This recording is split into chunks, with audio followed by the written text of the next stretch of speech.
This episode of XIV Reborn is brought to you by Audible. For a free 30-day trial, head on over to audible.com/gamebreaker. Get yourself a free book and 30 free days. Gamebreaker TV.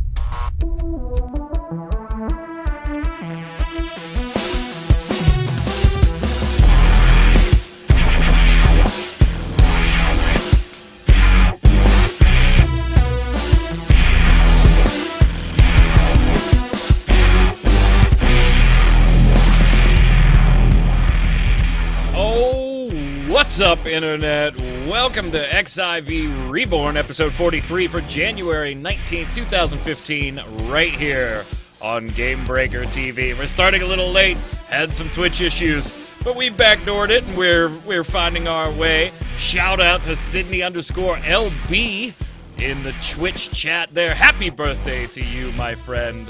Thank you all for coming out to enjoy the show. My cohort, with me as he always is, Mr. Happy Michael Poveromo. What's up, sir? I'm a cohort, not just a co-host. I don't know. Cohort sounds like it's like we're partners. I feel like in I'm doing crime. bad things when I'm called a cohort. I don't know why. We're partners in crime. That's what it is. This isn't illegal yet. Well, here we go. We're starting a little late, but that's all right because the servers are down anyway. 2.5 going in tonight. Mr. Happy going to bed right after the show. We're 30 minutes late, so if I pass, I have like an internal clock at 7:30 where my brain's gonna shut down. So if we take till then, you're like, yeah, well. So they've got a nice big window for patching today. But what time? Let's go ahead, put a bet on it. What time are the servers coming back up? We're East Coast. Both of us are East Coast United States, so that's the time we're working with, gang. What do you think? They said 6. I'm going 5:15. Quarter after 5 a.m. East Coast time, so it'd be quarter after 2 a.m. on the Pacific Coast. 2.5 going live. I think that's probably right. I'd probably give them, they always put a little buffer they don't in need there. the whole 12 hours. I mean, the emergency maintenance is after will be more than 45 minutes worth anyway. So. Right, yeah, it'll be fine here. So last week we did an awful lot of speculation because there was no trailer, there was no website. I was the only one that kept the faith and said the trailer would be out the next day, and they would still stick to the 20th for 2.5. Boom! Got that one right. I'm gonna, tout the fact that I got that one right, and just ignore, ignore the other 40 that we've both gotten wrong. Just cast those aside. They don't count. It's funny because I woke up 3 minutes before it went live, and I checked like I had been the night before in case you forgot. And I was like, oh, it's still not up. Damn it. I went to the bathroom, came back. Oh, hey, look. Patch trailer. Same thing happened when the patch notes came out on Friday. Yeah, if you want to check it out, it's on xivnation.com, last week's episode. A lot of fun little speculation and a viewer question spectacular because we didn't have the trailer, but today we do. So, here's what we're going to do, Happy. We're going to roll through the trailer.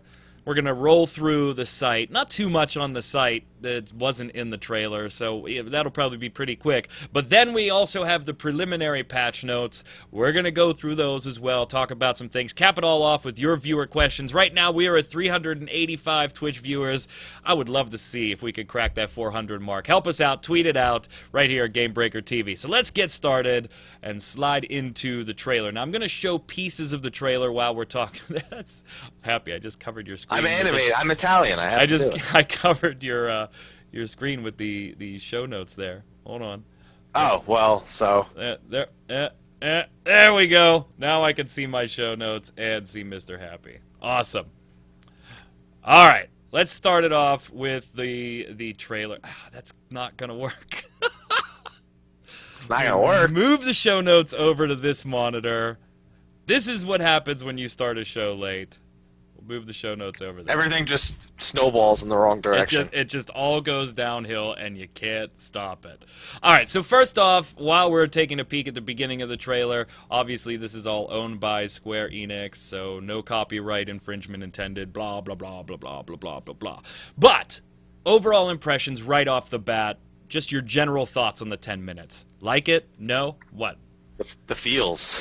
There's so many feels in there. I don't know if it was just the music making me sad. Sometimes there's so many feels from start to finish, man. Well, the feeling you get when Hildibrand comes on the screen is a bit different, but I was happy. I like that they focused more on the actual content pieces being added in, and they didn't bother to waste any time with things like recipes or the ethereal wheel or any of the little features that are being added. Just all substance. Good. And we have hit over 400 already. That was easy. That was, you know what? 5,000. Let's if it's gonna be that fast, let's go for it. 5,000. I gotta say, I've always enjoyed the trailers for 2.1, 2.2, 2.3, all the way up until this one. I loved 2.5's trailer. I loved it. I mean, not only is there a ton of stuff to go over, because they do touch on not just 2.5, but 2.5.1 and 2.5x. The part 2 to 2.5. Yeah. So they do kind of jam them all into one trailer here, which I'm okay with. There was just a ton of very cool little peeks at things, some things not mentioned but just alluded to. All in all, kick-ass trailer. Kick-ass trailer. Watching it, though, have any of your predictions, and we've been kind of vocal about our 2.5 story predictions with assassinations and what Before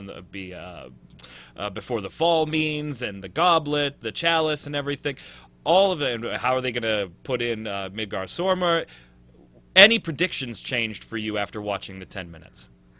The big one, the main prediction I had, I'm still gonna go with, even though it might not be till part 2, based on what we saw. It looks like part 1's gonna be focusing more on something else entirely. It makes me think that Before the Fall might have a little bit more to do with Ishgard's past, before the fall of Meteor back at the end of 1.0.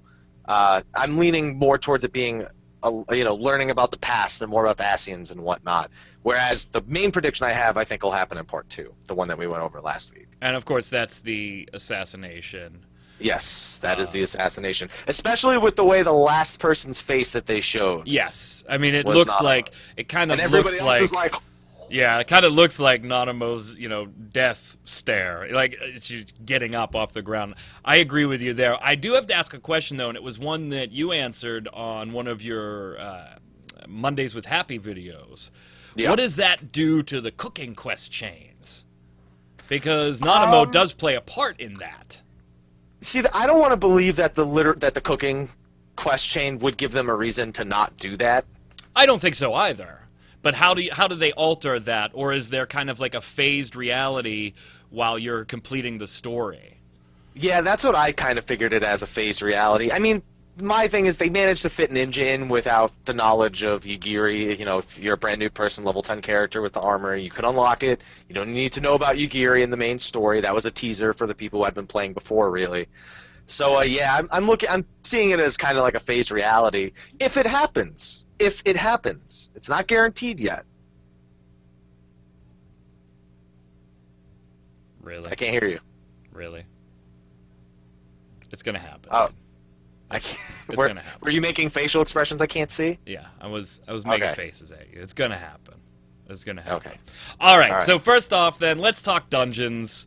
Keeper of the Lake. Let's go with that first. Obviously, the new one. Yes. Niabari thinks Raubon is more likely to die than Nanamo. I totally disagree. I think Raubon's story is on the upswing right now, not at the end. Anyway, Keeper of the Lake, the new one. We got a tease at a couple of the bosses along the way. Yeah. Looking kind of cool. Cool. I mean, I don't know if it's my favorite. I might be reserving that for Wanderer's Palace. Especially as an 11 player. Oh yeah. Wanderer's Palace hard mode kind of tugging at my nostalgic heart there a little bit, so that might be my favorite. But I'm kind of enjoying where they're going with the Keeper of the Lake.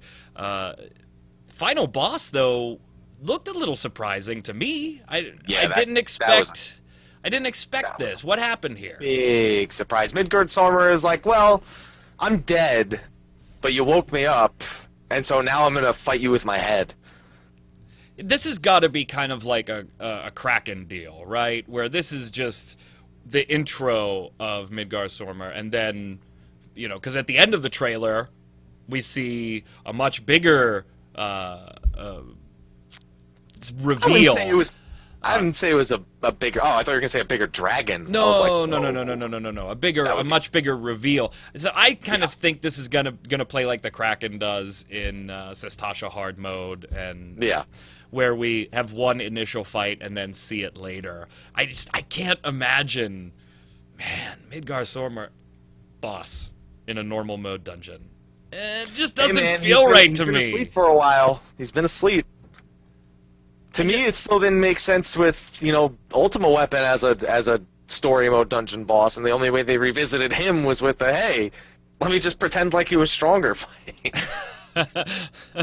I really thought that we would see Midgardsormr as more of a raid boss at some point. Whether it was in 2.5 or in Heaven's Word or what. I just always envisioned that character as a raid boss. Although it's kind of hard to say, oh yeah, this should be a raid boss when, by the way, Alexander is going to be a raid boss and you're going to be walking inside him. That's what we're talking about scale-wise. Maybe Midgardsormr will wrap around Alexander, blow him up, and die in a different spot.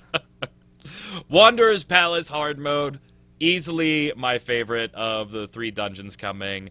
Poor Tomberries. I like the story behind it, too. The reason why the Tomberries aren't hostile to us anymore. Well, they're also being enslaved, right? I mean, that's very clear from the trailer. And I'm going to show some more of this trailer here. I know, guys, I keep dicing it up a little bit because I don't want to get sued or blocked. But I'll jump ahead in the trailer here. But the poor Tomberries are being enslaved. Let me see if I can... Hey, there it is. Look at that. 2 clicks. Found it. Wanderer's Palace hard mode. It's like I had it planned. It shows how much you've watched it, really. Yes. Now, we do kind of see also the Flan fight reappear. Is that a boss, or do you think it's just a pat of mobs? You mean the slimes towards the end of the slimes. I think that's just like a gauntlet kind of thing in the basement of Wanderer's Palace. That's what it at least appeared to me like. Amdapor keep I remember in the preview of Wanderer's Palace, there's a giant wall in front of the final boss room, or the old final boss room, and you have to go down and back up and under, or under and up kind of deal to get there. Other than that, though, really, besides being able to see, okay, clearly which we speculated before, that the Tomberries were being enslaved in some sort of way, or were they also fighting against us? Well, now it's kind of clear they're being enslaved. They're surrounded. There's an image. There's this quick section where we free a Tomberry. Yeah, they come running out.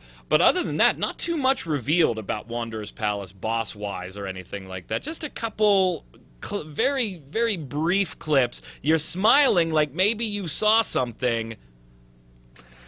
I just remember all the boss names from Final Fantasy XI, and if it's Lance Lord, Gaheel Ja, Sage Lord, Mulal Ja, and Gulal Ja, I'm just going to be smiling the whole time. Oh, hell yeah. Hell yeah. And I mean, that's kind of what was reminiscent, but you're like, wow, those are like really distinctly Final Fantasy XI. They're not just nods to characters in Final Fantasy. These are direct Final Fantasy XI characters. Yeah, although Gulal Ja being another gargoyle reskin was a little weird to see. Although it made sense, that is Gulal Ja. He looks exactly the same. He's using the same weapons and everything. So I guess the reskin was convenient, and he does have a few unique animations, but I was weird to see it again after just having a reskin gargoyle boss kind of with Sunken Temple. Poor little Tomberries. Chat says they just want to sharpen their knives in peace. Just leave the Tomberries alone. And also chat speculating that going forward we're really going to be challenging the definition of primal, and we've talked about that on previous shows where initially it was primals equals what you've always thought of as summons in the past, and now even going through 2.3, 2.4 into 2.5, we've seen that definition skewed a little bit. I tend to agree that going forward, primals aren't just going to be the summons you've historically seen in Final Fantasies. Amdapor keep hard mode. We're going to get to the Demon Wall in a second. Of course, that's one of the big things. 4 times the danger. But what's with the Headless Horseman, like Odin ripoff type character? What was that all about? It was like, literally, there are only going to be 3 enemies in the whole game that are a skin of Odin. Odin himself, Earth's Fount Odin, and the Headless Horseman. Yeah, I saw that. I was like, oh, wait, I thought Odin was its own thing, because they hadn't showed Earth's font yet. I was like, wait a minute, I thought they were... It was cool seeing a Dullahan on a horse, though. I had no problem with that. Right, right. Then we get teased with the demon wall 4 times. Let's see if I can find this on a quick click again. The demon wall 4 times the danger. Oh, so this is, man, the fun. Yeah, the fun. I kind of like the way they did this, though, and I'm trying to find it in the video here. This is Wanderer's Palace. Because when we talked about it previously on this show, I had a concern with 4 walls because of camera being a potential issue with all 4 walls closing in. And that's because my mind kind of saw a square room or a round room where the entire platform is being eaten up by these 4 walls. Doesn't look like that's the case. Looks like we've still got a round platform in the middle, but the walls are actually sliding in on these projections from the 4 cardinal directions around that wall. So there's plenty of room for the camera to move. So I'm glad to see that. The fight looks pretty badass. See, I couldn't even tell if that was a boss fight or a trash pull, because before that, you see the Headless Horseman, which you can assume is a boss. You see this like monkey kind of looking thing that I don't even know went stealth and just walked away at some point. And I think the only dungeon that's had 4 bosses is Pharaoh Sirius, if you really want to count the 3rd boss. Yeah, I don't know if I'd count that. And I'm just trying to think, is this just a trash pull, or is this like a full-on boss kind of thing? I'm curious. Now, I've paused the screen here for our dear viewers on this kind of peek at what I would presume is the last boss for Amdapor Keep. Any speculation here? Hades. You think? It's the only thing I've heard that makes any sense. It sure as heck ain't Diablos #2. It's sure as heck not his brother. This is Diablos' younger brother. We are now over 500 on Twitch. You guys are amazing. Thank you for supporting the show. We love doing it, so thank you so much. All right, moving on in the trailer, we've got 2.51 preview, and obviously the biggest part of 2.51 being Manderville Gold Saucer. Lots of games, though. There seems to be a lot more games than I originally thought were going to be in here. We already knew about Triple Triad. We already knew about Chocobo Racing / breeding, and there were a couple things kind of teased in earlier videos where maybe the basketball game will be a game, maybe this little punchy thing will be a game, maybe this strength test will be a game. There was a claw machine, but we really didn't know how much of this was actually playable and how much of this looked like. There's even like a big slot machine type thing going on in the trailer. That was the thing. You know what that made me think of? That made me think of parameters for Battle Square. That's what that made me think of. I don't think that's what it is, but I thought I saw the slot machines for Battle Square in my head when I saw that. But it looks like, from the way the trailer was presented, every single one of these is playable. Yeah. I gotta think even the claw machines playable. Yeah, and I know what's gonna happen. They're gonna put a buttload of minions in that claw machine. Every minion in the game is gonna be available in there, and you're gonna have to go through. Oh, don't do it. One game a day, and you have to try and get any of them. Don't do it. That might be your only chance of getting the Apkalu, so. So the 2 biggies. Let's go. Which do you want to do first? You want to talk about Chocobo Racing or talk about Triple Triad first? Triple Triad? Okay. First off, all I got to say is you better use the right music. That's all I've got to say for Triple Triad. You better use the right music. Is that... Wait, okay, I'm trying to... I might be mixing up Triple Triad and Tetramaster. Was it the that one from Final Fantasy VIII? Is that the one? Now I'm going to have to play it. I'm going to pull it up here. You're going to find the Final Fantasy VIII Triple Triad music? Yeah, Shuffler Boogie. Come on. Shuffler Boogie. Okay. I'm trying to remember if it was that one or... Because I don't actually remember what Tetramaster sounded like, but... Yeah. There it is. You got to use the right music. Well, that'll be 900 copyright violations. Right there. Nah, you'll be all right. We'll shut that music down. Yeah, rest in peace, video on demand. That's why we do a local recording. Oh yeah. Oh yeah. Anyway, they better use the right music for Triple Triad. I like the interface. Looks a little small. I hope I can maybe, expand that out a little bit, but that's a minor gripe to it. I think what was really cool that they showed about in the trailer, though, was challenging people out in the open world. Some of the NPCs that have been instrumental to the storyline actually being part of a potential Triple Triad challenge, too. And Rowena. Yes. I better be able to win tomestones from her, or I'm going to be very upset. Pretty awesome. Pretty awesome. I was happy with it. I'm curious to see now. At this point, the only question I have is: are we going to see mostly Final Fantasy 14 enemies and major characters? Like, is there going to be a Minfilia card? Is there going to be a Bahamut card, an Odin card? All those things. Or are they going to throw in some of the old Final Fantasy 8 ones as well? I think they'll stick to 14, but I'm curious. I want to see all the cards, all 80 of them. Now, they have said, too, that, and this was back in the live letter, possibly tournaments and playing against other players here. I would imagine that they're probably going to not put in, or at least have a permissions thing as far as could you lose a card? Are you going to win a card off of somebody's deck? I'm looking forward to this. The only thing I'm still not totally sold on are the optional rules that are going to be part of certain matches. No, man, same plus combo. You'll be all right. Oh, God. Same plus combo. You're good. Things. You're good, man. Can't see the other person's hand, or you can see it. That was one of the rules. Chocobo racing is the other big one. This was a huge one. This is another one that we speculated on, but weren't quite sure. Are we just going to play a part in the breeding, and then all the Chocobos go out, and you kind of sit back and watch the race, or what goes on? Nope. Looks like from the trailer, this is like Mario Kart, baby. You've got speed things on the track. You're mounted up, racing your Chocobo. That's pretty badass. No blue shells, but yeah, I don't know. There were. I saw at least 3 different collectibles. There's one that was a collectible I saw them jump for. There's the speed boost, and then there was one that looked like a stamina regeneration panel. Those are the 3 things I saw. I'm curious what else is on the track. And I also like that there were 3 different tracks. I honestly didn't expect there to be 3 different tracks. I thought one track, you'll play it over and over again. So, your buddy Hildibrand got some love. Ugh.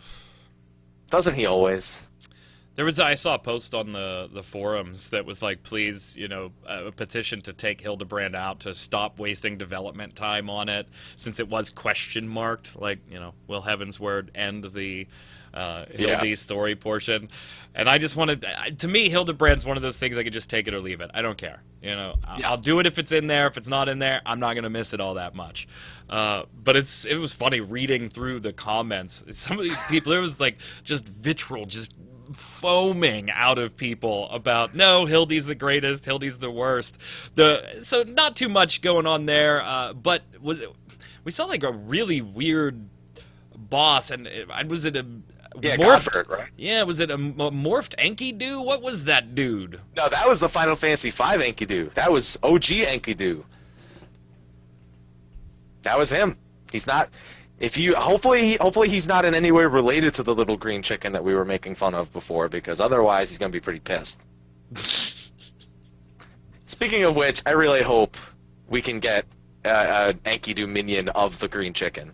Really hope that's in this patch. That would be cool. Yes. That would be cool. All right, let me jump forward. We're looking at Triple Triad now. I need to jump ahead on this one. Here's what we were referencing here. Here's Hildy, and here is potentially the Enkidu we're talking about. I think it just kind of makes sense. I don't think who else could it freaking be at that point?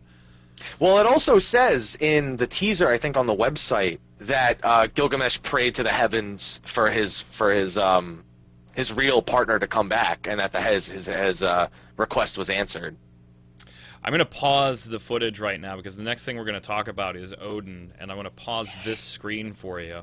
Not too much revealed. Yeah, the music's pretty badass. What I'm surprised here, though, is Odin is huge.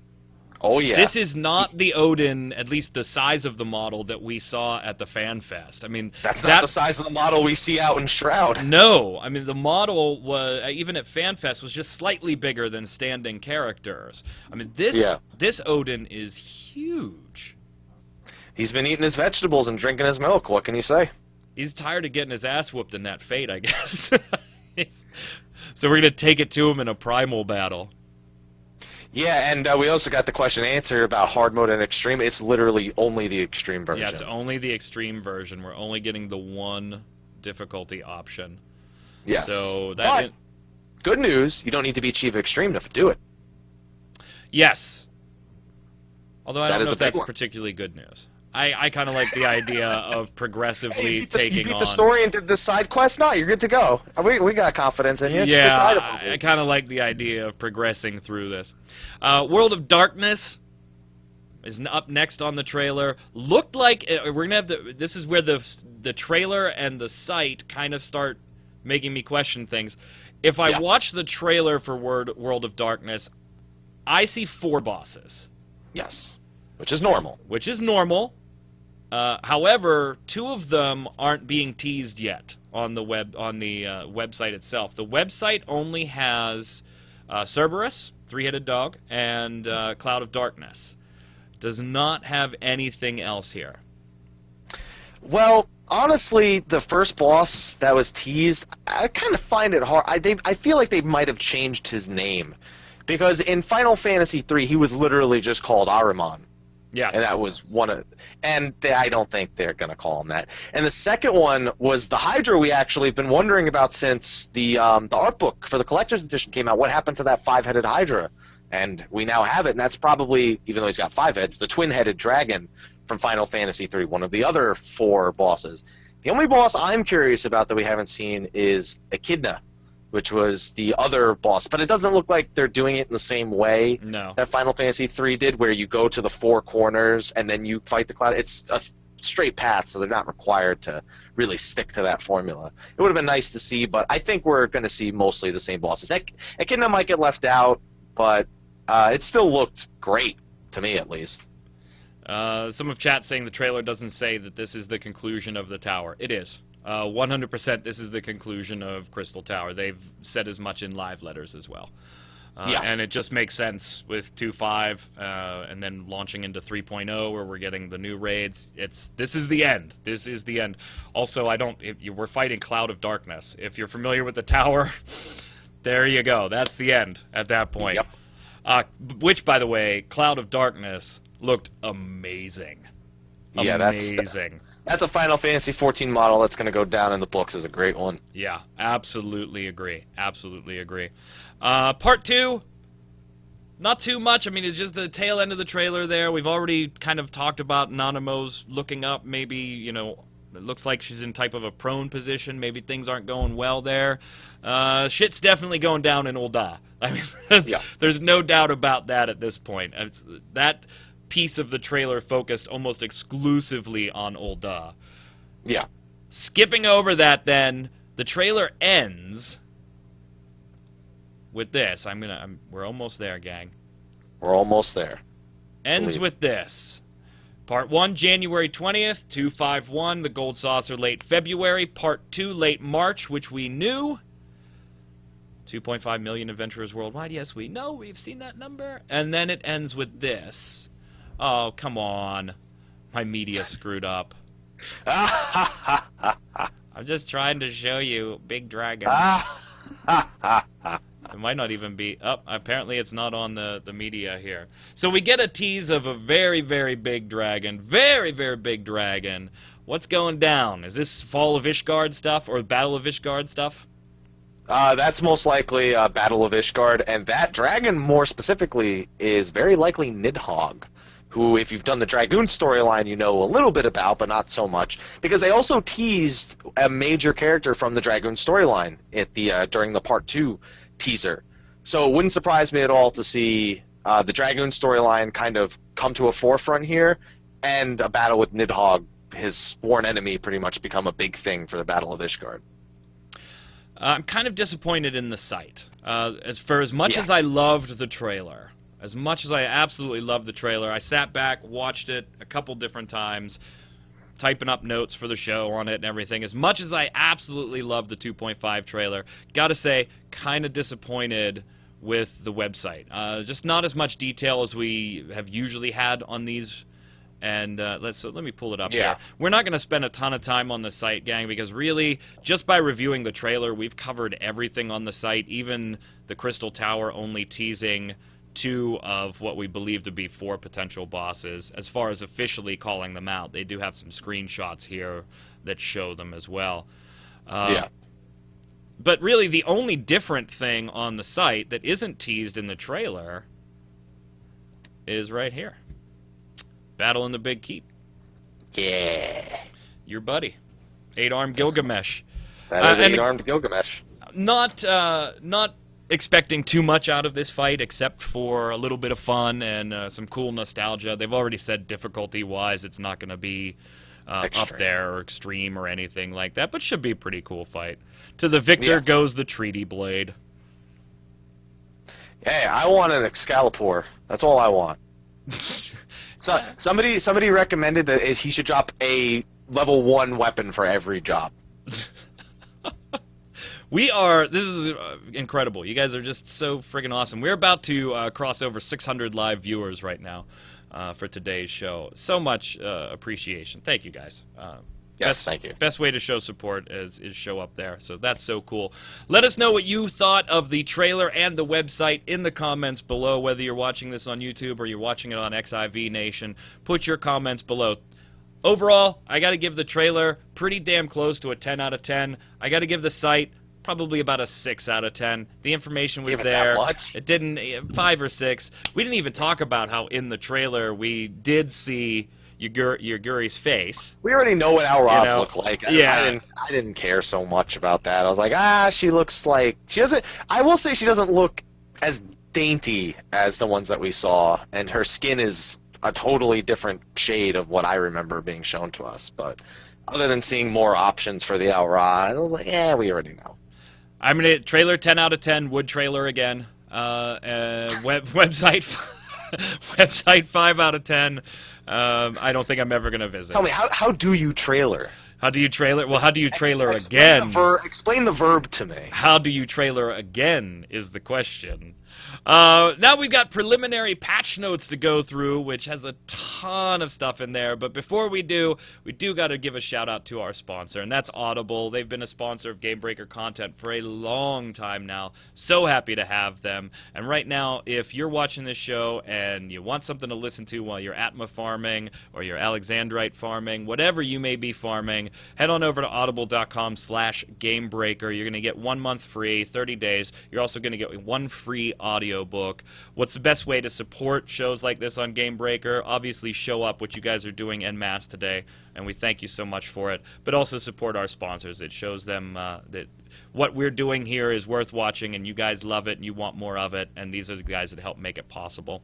So check it out, audible.com/Gamebreaker. If you're looking for Game of Thrones, they got a few of those. Just a few of those Games of Thrones.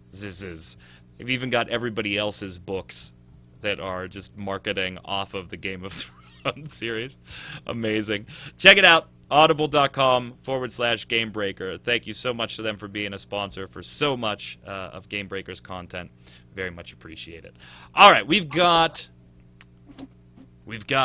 patch notes. Preliminary patch notes. So if you haven't taken a look at them, we're going to go through a couple of the highlights. Obviously, I don't want to rehash everything we've just talked about, the actual content. There were some hidden things in there, which, we didn't know that was coming. And then I think ironically, they pose a lot of questions, and there may be a spoiler or two in some of the world's versions of the patch notes, particularly the French, which may or may not have been filtered in time. They have since adjusted it, but we'll go through that. So, let's call out the highlights. Free company action changes. I think this was the biggest disappointment for me off the bat. Ethereal Wheel is almost nothing. I mean, it's okay, fine. It's something. Why did you waste space for that in your slide at the Japanese Fan Festival? You could have put anything else there. You could have put new hairstyles in place of that, and I would have been like, whoa, great. And now it's just all. Yeah, not a fan of the Ethereal Wheel. okay, yeah, it's great that your company, your grand company now, or your free company now has the ability to farm up actions without having to actually spend for those. But I don't think any free company that is using actions on a daily basis is hurting for the points. To be able to do them. So I'm hoping that this is also one of those things that they implement now and it only does this, but down the road it does a couple different things that maybe we don't see coming right now. Yeah. I kind of feel like that's where this is going to go, particularly when free company crafting is really, really on a roll and there's a lot to do with it. I think we might see the ethereal wheel change a little bit, but for right now, yeah, I could give or take. Like, I could imagine taking one of the wheels out and using it in our airship in order to power it and things like that, you know, with ether and whatnot. But right now, it's just... don't care. Yep. Although, I guess if your free company is hurting for the points, hey, this is a nice way to get some actions for free. Or it's like a four-person free company or something like that, yeah. Yeah, I guess maybe if that's the situation you're in, then this might be a pretty cool thing. You could get some more actions. So... cool. New hairstyles, which I guess we all kind of saw coming. They do that every patch. Add a few new hairstyles. None of them particularly make me want to Fantasia. I still have not unlocked the Aesthetician. Really? I've not even unlocked them. Wow. I was like, yeah, I'm never going to do that. I like my sideburns. Revenant's Toll, obviously going to undergo huge reconstruction. What NPCs are moving, do you think, again? I don't care. We're going to Ishgard in 3 months. It's not going to matter in 3 months anyway. We're going to Ishgard. I think Rowena, I think she's pretty much set. I don't think she's going to be moved around this time. She's got her own little storage in the back I wonder of the building. I wonder if she's going to go out of business or if she's going to move to Ishgard. I would imagine moves to Ishgard, or one of Rowena's associates becomes her representative in Ishgard. That's the way I could probably see that one going. Yeah, she's absolutely going to be in charge of something still. Oh, definitely. I want to talk about the mystery trial, though, which we still don't really have a full answer on, but this one might have gotten a little bit leaked, on some French patch notes that may have had the name of the item in it for a little while. What are you thinking now? So, not even thinking about that. I believe that the term we heard in the French patch notes was the chrysalis. Correct. I've heard other translations call it just the void. And if you look in the achievements, which I think were actually a bigger spoiler than finding out the name of where we were going. Absolutely. The fact that the achievement for beating the mystery trial is named Secret Asian Man might be a little bit more of a teaser than the name. And even more interesting to me is there's 2 achievements for defeating ... at or in ... So there may even be more than one boss in this mystery trial. Hard to say for sure because one is at, one is in, so they could be different one way or another. But I think it's going to have, based on that, a lot to do with the new Asian that's troubling them in the trailer. The one that's like, I'm not waiting anymore. I'm doing my own thing. And on top of that, seeing Minfilia being captured and being taken to, what I could assume is the chrysalis. I'm sure all those things are going to take into account. It's going to be a fight against... It's going to be La Habrea Extreme. Let's go with that. You just wanted to say La Habrea. Eye level sync is back in Dungeons, which, okay, whatever. Kind of makes sense. Aww. Kind of makes sense, even though I don't like it. But Shiva and Hard are getting Shiva Hard and Extreme are getting the Echo. To me, this one's maybe a little early, but I can't remember. Did Ramu get the Echo immediately the following patch? I can't remember. 2.4? Was it? Yeah. Well, then I guess they're just... He came out 2.3. He's had it all this time. So, yeah. And not only that, but it's... Heavensward's around the corner. Just do it. I'm going to sit back and enjoy my water for this next one because I couldn't care less, so I'll let you discuss it. I think you'll like this one, though. After we did last week's show and I had said I'd never tried Frontlines, not only did I have you telling me, go try Frontlines at least once, but a lot of viewers telling me that too. And then somebody I know inside Square Enix sent an email that was like, you really you really need to go and try Frontlines. So maybe I'll stream it when I try Frontlines for the first time. But since I'm not as well versed on the topic as you, I'll let you handle this one. You know what was interesting about this? It's like they answered a bunch of complaints, or not even complaints, changes people wanted to see in the game itself, and just said, well, here's one place where all those changes actually exist. Personal limit breaks is a big one, the adrenaline rush bar, which I think is really cool considering it's just a slaughter mode. Kill streaks that give you bonus damage, PvE objectives that give you haste that actually affects your auto attack speed and more damage buffs and things like that. I'm glad to see, even though it's basically a 72-man deathmatch in a really, really large map, that they're still trying to keep it somewhat competitive in its nature, giving bonuses to people who perform really well and marking them for other people to kill so they can take them out of the game, and giving everybody sort of a comeback mechanic with the increased adrenaline rush charge rate if you're in third place or second place. I think overall, despite just basically being a giant deathmatch, that it looks fun. And it's going to be something that people who may not be as good at the objective-based game can enjoy. And it also gives us a PvP roulette, which is going to help leveling, PvP to rank 45 for all that great glamour gear that we'll never use in PvP. So do we know any details about the actual rule changes? I mean, we know that it's a deathmatch. We have a faster way to jump around with the telepads and everything. 15-minute time limit. So, and then it's technical points. So take me through it, just so everybody knows the potential new rules here. Pretty much, you kill other players, you get points. First team to get enough points with kills to fill their tactical bar wins. You get bonuses for getting multiple kills in a row that increase your damage. There's enemies you can kill out in the field that'll give you points. They'll give you and they'll give you, again, buffs that'll help you kill people easier. And really just the whole point is to just kill as many people as you can. That's the big thing. One big thing is that tombstone rewards are based on performance. So it's not a static amount. If you do really, really well, you'll get more. We don't know how much yet, but that could make farming tombstones a little bit more interesting, trying to get kills and slaughter in order to farm your tombstones for the week or for that alternate class or things like that. It still does have the item level sync, so yes, your PvP gear is still useless, as it was going to be anyway. I'm just glad for more modes. I know we're getting a new map in 3.0. I'm hoping that map isn't just secure and slaughter as well, although I can see them doing that and having more rules in 3.1 and on. But this is just a nice little way, innocent way to jump into PvP, not have to worry so much about your objective, just kill people. Yay.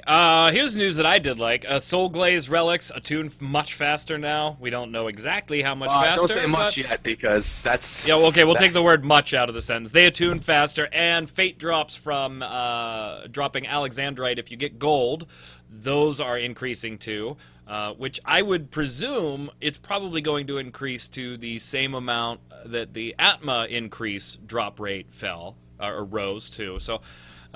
makes it a little more viable, but not farmy viable. So that's the stage I'm on still. I'm still getting my Alexandrite. I think. Well, there's a really good fate you can just AFK next to if you want. I'm at like 15 right now, so I still have Teshuba, a good way just to go camp Teshuba, man. New North achievements. Teshuba. You kind of talked about the one or two achievements that kind of gave things away. The one achievement that I thought was pretty cool, though, was it looks like there is a mount achievement that rewards a mount for collecting all the other ponies. So if you've been pony farming the extremes and you got them all, looks like you're going to get a little, hey, here's a little kudos, here's another pony. And if you didn't, they increase the drop rate of all of them again. Yay! Yay! But the most important thing that was in the notes. Oh, God. Yes, they're adding the gentlemanly pose, as Mr. Happy just demonstrated. I wish they had shown a Lalafell in that picture, because that's going to look ridiculous. Extreme roulette or expert roulette you'll still have, but the dungeons are being bounced around. I wish we could have more than 3 experts at one time. For 2 patches, just leave them in Yeah. for 2 patches worth. Yeah, I don't like dungeon. that, but whatever. You're going to be able to change mouse size, which seems like something that should have been in the game an awfully long time ago for the Yeah, big-ass no kidding. mouse that we have in the game. /random is finally added. There's another thing that should have been in there from day one. Other than that, anything else in the patch notes you want to bring up here? I think we've covered all of it with the trailer, the site, and the patch notes, and some of the maybe accidental giveaways. Before we slide over to viewer questions, though, anything else from the patch notes strike your eye? There's not too many things. It's a lot of little things. Like, you can't use your 2-person mounts in frontlines anymore. I know that one's really important to you because that's something that affects you on a whole nother level. That's why I brought it up. That's why I didn't buy the wedding, because I couldn't use the mountain Because PvP. first time bonuses being added to all the stuff that was just in the last patch, including the final coil. So if you haven't beat the final coil, you're now worth a soldiery bonus. Elegant catalysts being added to some of the older Crystal Tower dungeons, I guess, to increase usability. I don't know if that's used to make the ethereal wheel or something like that. And other than that, until we get the final notes with all the items and the item levels, there's not as much to talk about. We want to know all the new recipes. We want to know if I can get my Enkidu minion. We want to know if we get the Hildibrand minion from finishing 2.5's Hildibrand missions. Because I don't know if you remember that the Hildibrand and Nashu minion that are 2 in 1. Yep. We were worried that was going to be a cash shop thing. I'm wondering if it's a reward for finishing the Hildibrand storyline, because that's going to be a big one. That's going to be a good reward. And other than that, I mean, just quests and quests. Oh, more delivery moogles. You can hit carrier level 20. Sweet. Yep. Fear me. I am carrier level 18. I will fear you. Fear me. You can have your coil kills and your... I'll deliver the mail like it's nobody's frickin' business. All right, let's slide over the viewer questions before we head out of here for this week and find some way to kill the next 12 hours or so before 2.5 goes live. Yeah, you're going to be sleeping. I got to duck out to the theater. Michael Bruin, viewer every week, thank you, Michael, says there seems to be 2 different gear sets in the patch notes. Is one of them dungeon drops? It looks like they got them backwards unless they fixed it, because when I remember first looking at it, the gear they had confirmed was for the World of Darkness via a tweet. They said, hey, this is the new World of Darkness gear. Look at it. That's under the hard mode dungeons, and Yeah, what I looks think to they be the just hard mode put the dungeon. picture in the wrong spot on that one. Yeah, it looks like they put the pictures in the wrong spot, but yeah, it's most likely new dungeon gear. I was surprised. I thought they were going to use another token system for unweathered gear. But maybe this means we won't get peacock ore every time I'm doing a friggin' dungeon. Chat, you're I don't have my absolutely hopes on right. that. Market board window not closing is a huge change. Love it, love it, love it. Chase Roy says to both you and I, what are your favorite and least favorite game features and why? Well, you don't need to answer, because the answer for you for least favorite is PvP. I don't even need to hear any more than that. My least favorite is PvP, and it's just because I'm not particularly good at it. I enjoy good PvP. To me, the Wolf's Den put a bad taste in my mouth, and then I really wasn't interested in Frontlines at all. So until that stuff evolves, I just maybe I'll try Frontlines and stream it, because all you jokers keep telling me to do it. So PvP right now is my least favorite feature, just because I don't think it's implemented terribly well at the moment. My favorite feature is probably... I like, as much as I hate instance stuff and taking away that whole open world feel, I really like the way 14 is constructed with the duty finder and a lot of things shooting you back out into the open world. I still haven't found that zone that nobody's ever at. You know what I mean? There always seems to be people in a zone doing something, whether they're level 50 or level 15, and that's with a game that relies heavily on a grouping duty finder type system. I think you got to appreciate how well done that is in my book, to still make the world feel alive by pushing other things out into the world for a game that's very, very reliant on a grouping finding tool. I really got to give them the thumbs up on that one. What about you? Yeah. Favorite? That's a tough one. I wish he'd asked after 2.51 because I'd probably have a different answer. Manderville Gold Horse. You wanna ask me a month from now? Then I'll probably say Chocobo Racing. Nailing one thing down. You know what? I'm gonna go with the story. I'm gonna go with the story, and I'm not just talking about the main story. I mean, including Coil, including Crystal Tower. It's an extra bit of motivation to do something, at least for me, where it's like, oh, I really want to beat this so I can see the rest of the story. And I like that, because that's not something I have in other games, really, other MMOs, I should say. That's really a single-player thing brought into the MMO world that I'm glad to see more MMOs doing it, and I'm glad 14 is one of them. Least favorite... I haven't unlocked the Aesthetician. I guess I gotta go with that. I haven't even bothered to unlock it. You couldn't even be bothered to unlock that damn thing. Feature. I'm gonna go with the Sightseeing Log as my least favorite feature. Oh, yes. But I'm still gonna have to finish it. I finished it, but I did it for the apocalyptic. Yeah, I'm gonna have to for the minion. Last question. Alex Gonzalez wants to know, would you guys like to see minions and mounts with special bonuses? Nothing game-breaking, but something. I'm going to go with no on the minion side of things. I'm going to go with no, too, for one big reason. They're on the cash shop. Yes. And on the mount side of things, I wouldn't be opposed to certain mounts having maybe, like, speed differences. Yeah. As long as it's not Sleipnir, yeah. Right. As just having speed differences. Of course, in PvP, you would just have that every mount's capped at 100%. Yeah. You know, just because, yeah. Fairness. In frontlines to keep it fair, but I wouldn't have a problem with bonuses like speed bonuses and things like that. Not at all. And minion bonuses, even so, would only work in the open world. Yeah. Because we can't use minions and duties anyway. But, yeah, I'm going to go with just different speeds on mounts is okay, but any sort of, like, strength +1 or... No. I don't... Not messing with that. No. Mr.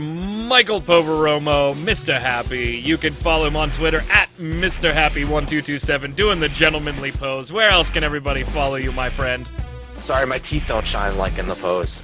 Ting! You can follow me on Twitter at Mr. Happy1227. You have Twitch at Mr. Happy1227. You have Facebook at Mr. Happy1227. And you have YouTube at Xehanort1227, because, sorry, YouTube doesn't let me change that name.